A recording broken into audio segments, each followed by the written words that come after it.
I was not able to do little things and simple things like hooking my bra or tying my hair. Just even like putting my hair on my thumb was painful because the pain even extended to the whole hand, or at least just this part of my hand. Hi guys, welcome to my channel. I'm Hui Mei.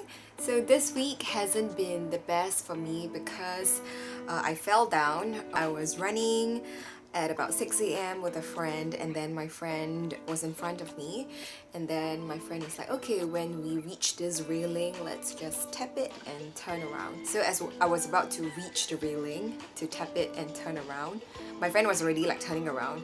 I guess I missed my step and then I just like fell.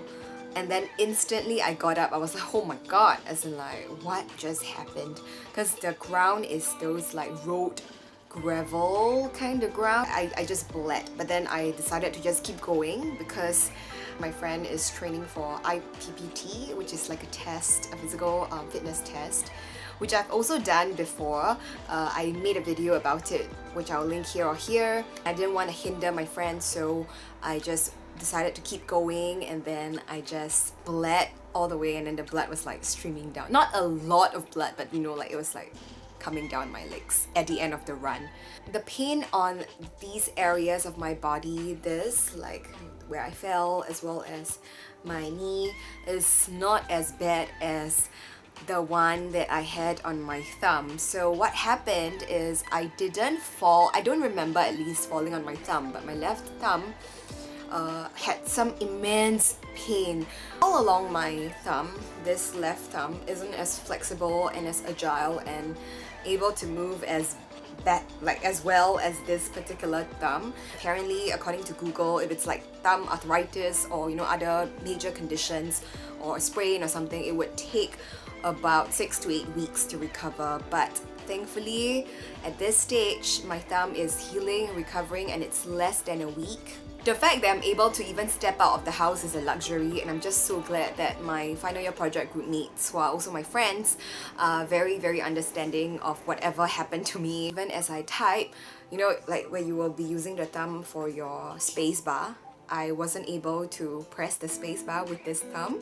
I was just like, okay, I have to use other fingers to try to space bar my essay or something. I just learned so many things that I want to share with you guys, as well as to just make it like a reflections kind of thing for myself, and to just always remind myself that to have a healthy body is something that I must treasure, and it's not something that is always there and should be taken for granted. I grew more sympathetic and empathetic towards other people and respect for those people who don't have the full package or the whole package that are typical of normal people. Just a thumb is enough to make me feel very impaired and just not able to conduct and go about my day. So what about those people who have major injuries and more permanent ones? It's not easy. It's not easy being in that state mentally and physically, because it takes a lot of willpower, a lot of positive energy and positive vibes to even tell yourself or even get yourself to do simple things.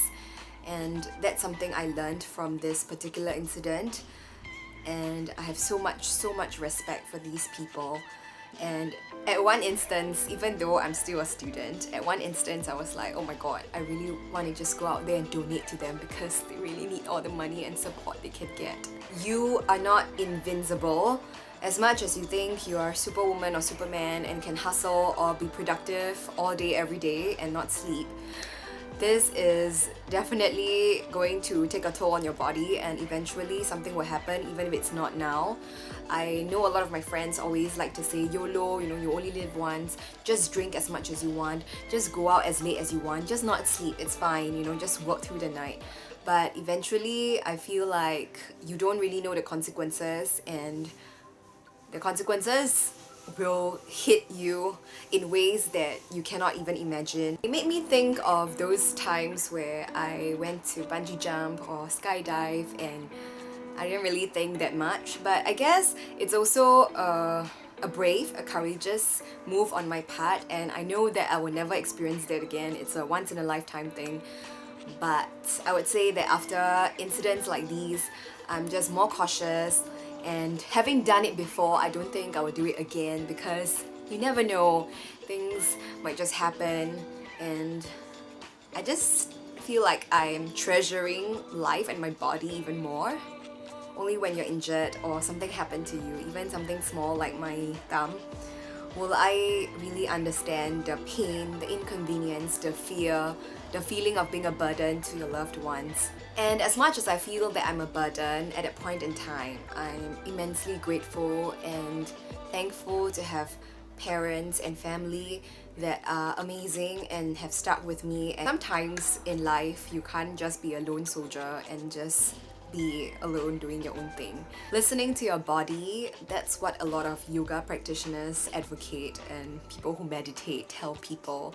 Even if you want to do really well and just work your ass off, but ultimately you have to listen to your body, and if your body says no, it's in pain, it's not well, then you just have to take a break and just take a rest before you can go even further and better and faster in whatever you're doing. And this made me think of my group mate in poly. He had a host of medical conditions, including brain tumor and a lot of brain issues, and he had multiple surgeries and operations, and ultimately he passed away a few years ago. And he did fight a tough battle. He retained many years, for quite a couple years, in Polytechnic, trying to finish the course, but because of all his operations and everything, he could not finish it as soon as he wanted to. But he was still taking it seriously, yet making sure he prioritizes his health. If you have good health, don't take it for granted. As much as you want to do well in whatever, including myself, I feel like this video is like a reminder, a letter to myself, because in the past I used to be really hardcore in my work. Not that I'm not hardcore in my work now, but then I do know how to take breaks and sleep enough and just take care of myself more. I just want you and me to get enough sleep, exercise well and safely, and don't do things recklessly. Like this video and comment below if you have any other lessons that you've gleaned from being injured, or just life lessons to share.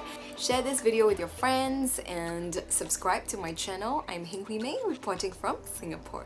And cut!